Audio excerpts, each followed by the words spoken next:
Welcome back to the hottest show in the galaxy. This is the Karen Hunter Show, and we are here live on Sirius XM Urban View Channel 126.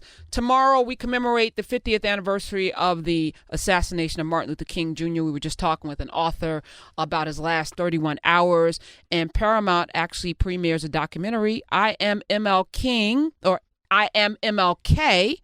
And joining me to talk about this and other things, because we want to talk about a bunch of stuff, because I got him. You ain't getting away now. Let me welcome to the show, Nick Cannon. Hello. Greetings. Hey, greetings to you. How you been? I've been awesome. Lovely. Okay, all right. Let's adjust the mic so we can hear everything about you. Yeah, all right. There we go. All right, because I can't get you to take your sunglasses off because you don't want me to look into your soul. Is that what you said? You can't look into my soul. Okay, well. Or the fact that I just got off a plane and probably have extremely bloodshot eyes, large bags and bloodshot eyes. Okay. I'm still a little too egotistical to stare to look old. Is that what it is? Is the ego? Because Bobby Brown said the preparation H. That used to work, but they took that ingredient out of the preparation H because too many people were putting it on their eyes. Oh, look at you. Let me find out. Nick Cannon's going to drop some knowledge on this show today. Yeah, one little gems here. I appreciate it. Tell me why you got involved in I Am MLK, the documentary. I mean, anything that has to do with Dr. King and his legacy, I'm a part of. I mean, I'm connected to the family quite a bit. I'll actually be down there next week for the 50th. And I was invited by the family. But even with this documentary, I think it's important that this new generation understands that this is probably the most powerful and most, I would say, potent speaker and orator, but even being that we've experienced in our generation, in our lifetime, actually, to the person that actually really infuse this type of energy and actually be a part of a real democracy. It wasn't a democracy until Dr. King did what he did, because before they said we had a democracy. You know, our so-called forefathers laid the groundwork, but because of the color of your skin, you couldn't vote or you couldn't do certain things, we weren't a part of a democracy until Dr. King did what he did. What's going on with you, Nick Cannon? What you mean what's going on? Like, okay, so I was, doing a little research. I'm watching. Don't believe it. I'm watching Motivation. You can believe that. You can believe that. That's so powerful. Yeah. Women, your great grandmother. I saw Holly Robinson Pete's mom, and they're women over the age of 80. Yeah. But they women who have lived a life, and they're dropping gems, not just for young ladies, but for humanity. Absolutely. And it's a video that you put out. It's new music, and I was like, ooh, well, okay, Nick Cannon, you're doing this MLK documentary, and then you're doing Wild 'N Out. I don't know if all of those. I'll say one name for you, and it might make all the sense in the world to you. Dick Gregory. Okay. It makes sense. It clicked. Yeah, it is, because that was my mentor. That's my spirit father. And in that understanding where he set me down a decade ago, a little over, and he said, "You real. You're one of the ones who actually get it, and you understand that we can utilize entertainment to educate." And I have the voice of the youth in so many different ways, but at the same time, I got to feed them the way I got to entertain them. And it has to come from the same place. So I never want to be boxed in. I never want people to say, oh, I know exactly what he's about. I know what he's going to give. I know what he's going to deliver. And as long as I live my authentic life and who I actually am supposed to be in this universe, the messages will get to who they're supposed to get to. And as long as I put my effort in sincere places, in which I believe is our community, it's all going to tap in the way it's supposed to. We're talking to Nick Cannon, entrepreneur, of course, entertainer. I'll take that. Right. Yeah, you. I created a word. I called it entrepreneur. You see that? I actually really called and got it. Like I called it's in the dictionary now and everything. Really? Did you trademark it? All of that. Okay. All right. So we use it like Pat every time you say it, I get like 0.0003%. Entrepreneur. There it is. Entrepreneur. I'm all about spreading currency in the black community. You and I had some beef with you in 2016. I love it. Please tell me. Yeah, I did. Because you were going around. I don't know whether you were joking, but I got to challenge you on it because this is what we do here on the Karen Hunter Show. About it. You were telling people not to vote. Ooh, now first of all, you see the popular. The popular media loves sensationalism, and I did that purposely because of people. I knew people were going to discuss it, but if you pay close attention to detail, I never said don't vote because I'm a huge advocate for local government, but when you go to national government, it's a popularity contest. We're not voting for policy. We're voting for personalities that the system has put in place to tell you these people are okay, to make you think that they're running, but they're not the really ones running, because we're in a monetary society. So money runs everything. It has nothing to do with Democrats or Republicans, because like W.E.B. Du Bois said, there are not two parties. It's just one evil party with two names. Now you gonna make me come over and give me out this desk and give you a hug? No, but that's the thing. A lot of people said, like, I stepped out because I did a spoken word piece. Yeah, you did. I was cussing you out on these boy. I was like that Nick Cannon. It's called Too Broke to Vote. So what I did, because I'm in the community, I'm talking to people, and I took a brother who was on, I will say, he was inebriated, standing on the corner. I'm sitting here talking, building, and he said, man, I'm too broke to vote.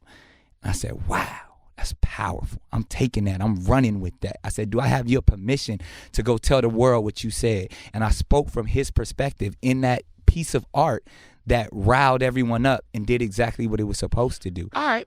Are you registered to vote?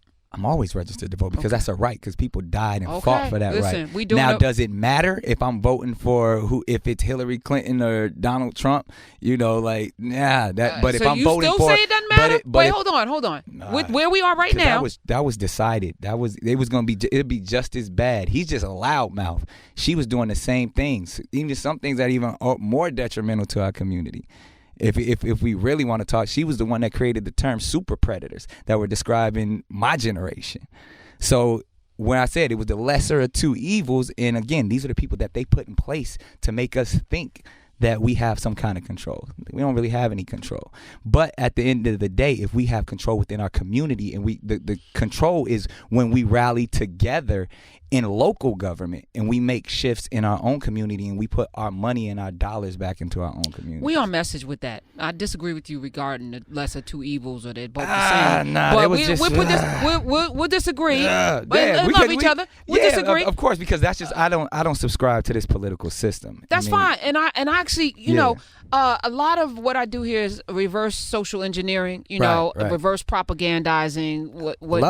We talk about 100%. We do we're homework. Taught what to think and not how to think. We're doing Brainwash by Tom Burrell. It's on our reading list. It's going to be homework. We miseducation of the Negro. This is all the show. Carter G. Woodson. We're here. Nick Cannon. But it's easy. And I said this. We were talking about religion before you came here as well. It's easy for us to demonize and judge people without having a conversation. So I'm always going to give people opportunity to have a conversation. And that's the thing to me. Like I forgot who said this, but it was a philosopher who said to be wrong, and only in our generation is being wrong looked at as weak. But because to be wrong actually shows that you have the ability to grow and learn. I want to be wrong. Challenge me. Tell me where I have, where you may believe now. But only thing is, like, when my words are used against me, or people feel like, yo, you said this when that's not really what I said. I feel like that's the manipulation of the media to get the messaging out that they want to get out. Yeah, everybody, But like, I was the king of my debate class. Were you? All right, so let's talk about that. Let's talk about debate. It. You know what? And we are so easily led because we don't think for ourselves. And people, I was just telling folk, I just said the same thing about, there are more things I don't know than things that I know, and I look forward to learning more. Yeah, likewise. You went back to school? I'm still in. I gotta go. I got class at Howard University tomorrow at 8:15 a.m. Tomorrow? What's the class? What's tomorrow's class? Tomorrow, my 8:15 class, Public Affairs. Why did you decide? Because a lot of people in your position say, why do I need school? I'm rich. Because I found out that wealth is really, or I would say, I don't want to say education. Knowledge is the true wealth. You know what I mean? And that's the true currency that I made probably more money than I've ever dreamed that I would make, but I found like I was still empty in a lot of places. And it got to a point where I said, I need to be fulfilled. And not only just being a father and being an example, but like when I'm sitting in class at Howard University, I'm there for a different reason. I feel like I'm living with a purpose, and I'll be able to gather as much information and then pass that on not only to my own children but to others, and to show them that this process of being educated in a HBCU specifically was important. Yeah, how 100%. it was important. Because I could have did the Harvard thing, NYU, but I was like, I want to go where I can learn about myself as well as what they teach in these books. Howard's been in the news a lot. It's like when, some money, some embezzlement charges. Shouts out to all my people at the A building holding it down. Moldy bread, some issues with the food and some other things. And again, that's a greater issue. You know what I mean? And shouts out to every HBCU, and the reason why we have historically black colleges and universities because we took that stance to educate ourselves, and that's why these institutions are truly important, and these institutions are something that need to continue to thrive in our community. So it actually is on the shoulders of the alumni and all these other corporations to continue to put money towards these places, because all of these other institutions, Harvard is a business. Don't get it twisted. Everybody that goes through and comes out of Harvard, there's millions, trillions of dollars going through institutions like that. We don't have that at our HBCUs, because once we graduate from our HBCUs, we go elsewhere. Yeah. Mm-hmm. But Harvard, endowments are important. Yeah, they stick with their people. All of those bankers, all of those business tycoons, they go back and they enrich Harvard and they pull from Harvard to make more. We need to do that at our HBCU. So we don't have to be sitting in the A building worried about mold and restructuring buildings and financial aid. Like, we don't have those problems in these other colleges. So I just want to make sure that we rally together to make sure that we're all under the same issues. Are you on scholarship? I wish. Okay. I'm putting money into the school. That's what I wanted to establish that. We're talking with Nick Cannon, head of Nick Cannon Foundation, of course. Yeah. And we're hopefully that's what we're gonna do. Hopefully one day there'll be a Nick Cannon building. Yes. At Howard. That's the goal. Well, I'll put my money where my mouth is. Well, we look forward to seeing that, and Howard deserves it. I Am MLK Jr., the documentary, premieres tomorrow. Which is the 50th anniversary of the assassination of Martin Luther King Jr. Sean King, who's part of our family here at the Karen Hunter Show, will be in it, of course. Carmelo Anthony's in it. Yeah. You got Van Jones. Van Jones. Al Sharpton, Andrew Young. Yeah. What can we glean from this that I didn't get an eye in the prize? What am I getting from this? They humanize Dr. King in such a manner. I think people tend to forget, because we put him on a Jesus type level a lot of times. I always say, I joke, I say, you go to an old black person's house, they got two pictures on the walls, Dr. King and Jesus, and because we give him that much reverence, we forget that he was 26 years old during the bus boycott. He was in his early 30s when it came to times like whether it's the March on Washington. This is a brother that was dealing with so much stuff, just even as a father, as a son, and having to worry and fear for his family's life and what he was going to say. But he was such a powerful orator that we forgot that he was a human. And even today, that we have all of these great speeches that we live by, and and words that we quote so often that we forget that this was just a regular man, and that's what you get to see in I Am Okay. What inspires you about him? What's the lesson? Yeah, I went there with you. What's the lesson that you carry forward? The perseverance, the integrity mixed with the perseverance. We forget that, and I feel like maybe I'm cut from a similar cloth of not needing sleep but constantly being tired. It's that idea. I think he said it the best. He's like, our feet may be tired, but my soul is at rest. And I think it really is that constant drive to do for your people and never giving up, and even knowing what he was up against. And it speaks about it in the documentary where he knew he was gonna die. He knew it. I mean, and to this day, I mean, I listen to this speech at least once a week. But the sermon from the mountaintop, and they dig deep into it in the documentary. But this is the night before he was murdered, before he was assassinated, the last where he said everything. He said it all. He said, I may not get there with you, but I've been to the promised land. Like it's that idea of like just and how tired and exhausted. People didn't know he was sick that day. Yeah. This was his second time coming back because they hated on him. They said he came they had there to shut it down. Yeah. Caused a bunch of trouble, caused riots, and ran away. So he had to come back and didn't even want to come back.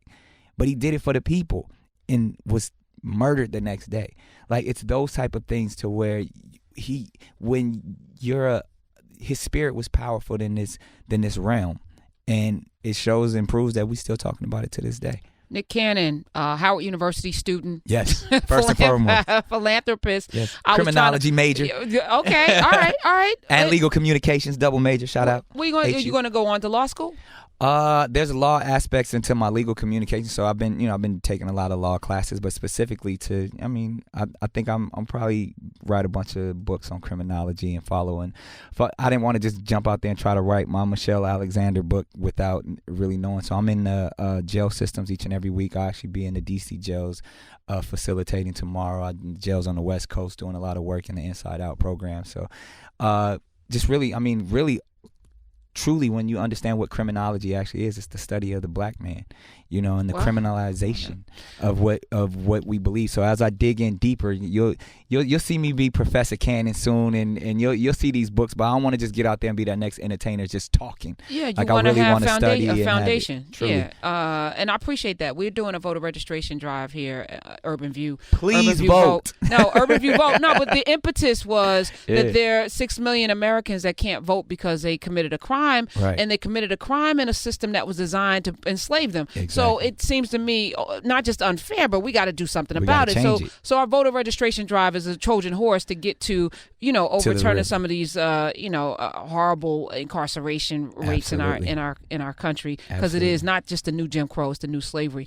Yes. So we're in line. We're on the same page. Yeah, we are. I was trying to follow you on Instagram, and so something happened. Again. Stuff is not. So I'm like, so the last picture, I think you're doing pull-ups. With some. Your body looks amazing, by the way, and you're doing some working out. Got to get to it. Right, but that's it. I'm like, what happened to the rest of the pictures? It goes back to, again, just not being controlled by the system and not allowing people to have or offer things for free that we shouldn't be offering. If you notice on Instagram, every time you post something, they own those pictures. They can do whatever they want to do with those pictures. So that's just my little protest to say, like, I'll put it up, but I'm going to take it down too, just so you can't really understand that you can just utilize my stuff when you want to utilize it. I like that. All right. The elephant in the room. Uh-oh. Yeah. Is it one in here? Yeah, there is. I thought we stomped on all of those. We didn't. There's one more. Because I need to know about this. The turban. Is that still the elephant in the room? For me? My crown. That's what it is. Okay, because you even wore it working out. That's when I was like, I got to ask him about because you were doing the pull-ups. It didn't fall off. It didn't. You were sweating. And I was upside down, and it still stayed on. I was like, man, that turban's holding on. Absolutely. You know what? It's one of those things. It's spiritual enlightenment, and I do it. I started it from a space of studying Sikhism, studying Moorish science, and understanding that. So wait, pause. For people who don't know, Sikhs wear a turban like that. They have they're warriors. Yeah. Within, go ahead, talk. Well, Sikhs, it's actually a sign of protection. Over the years, they don't cut their hair, so it's a discipline. And to cover their hair that they don't cut as warriors, they would place on the turban. So in the Sikh community, you would know that safety was around when there was a man with a turban on. And the same thing when it comes to the Moorish science, which we see it more as our crown, to where it's about sovereignty and self-govern. So even very similar to the Sikhs, it's all about you will not be governed by the outside. Hence why I don't believe in our political system, but I do it in a sense to say I am self-governed. That the spirituality keeps me at peace. Who introduced you to this? I'm a PK, so I got all of that dogma and doctrine. Preacher's kid. Yeah, okay. Doctrine from which and I got Jesus tattooed on my back, but I needed to know more. I needed to get all of it. Why are you here today? I let off the show because I feel like we're in a particular time in history. I say this over and over again, but also there's at the same time as we're in a particular time, there's an awakening, among a lot of people, and folks are like starting to get it, including myself. It's the dawn of a new age. Yeah, and it feels like it, right? So it's true. 2032, I believe. That's when we start. We just dip into the age of, is it Aquarius, right? That's yes. what we're going to. So Yeah. Well, right now we're in a monotheistic age where everybody believes there's only one true God and there's no other source. But we're going to get back to bringing it all together, those polytheism ideas. and it's not blasphemy what you're talking about. Actually, it's actually. I subscribe. I love Christ. This is what I'm saying. It's like we've been conditioned and we're so rigid that it's if you don't do this then you're gonna go to hell, and if you don't do it this way, that's Roman Catholicism. They put the Constantine. We can blame him for that because before that he had the most money, so he was the one. He was the best publicist at the time, so he took the way. There's 34,000 different sects of Christianity, so but his was the most powerful because he had the most money. So we all fell up under this Roman Catholic ideas and everything that they believe, when Christianity and these ideas were around 3,000 years before the Bible was even written. Damn it, Nick Cannon. I mean, I just say I know a little bit. Right. I'm learning. Right. I'm learning. I don't know everything. I'm learning. Where are you learning? What are you reading? What's on your list? So many things. I mean, Give from me all my your books that I got to 3. make sure I passed all my midterms. Let's take the school books off the those list. were some real ones, though. I would say top 3 of all time. Right now. Because that changes. I mean, I read The Miseducation of a Negro at least once a quarter. All right. Like we gotta go Carter G. Oh man, there's so many. The ISIS papers. Okay. We just saw Francis Cress Welsing. Go ahead. Yeah. What else you got? Yeah. I mean, something that you profoundly changed your life. Name It and Claim It by Dr. Frederick K.C. Price. Real talk. Oh my God. That changed. That taught me about the power of faith. When I was that got me out of the mentality of trying to be a little knucklehead kid and really speaking things into existence and understanding, Mark 11:24, like whatever I desire, believe, and I shall receive it. Like all of those type of things is like that. That book, those elements, and there's some powerful things that are written in the New Testament that go along with all of these understandings when I'm reading books about Buddha and Krishna and all of that type of stuff. So you got to have a foundation in order to grow, and Christianity is definitely my foundation. Worst thing about being raised as a preacher's kid? Oh, the fact that you got to prove yourself to everybody. Like you got to be worse than everybody else. Like if everybody else smoking weed, you got to smoke crack. Okay. It's like just to so when did you put the crack down? When did you stop smoking crack? I put it down at about 88. Huh? 88? I joke, but honestly, a preacher's kid, there's always pressure on preacher's kids, and that's why they a lot of times do act out.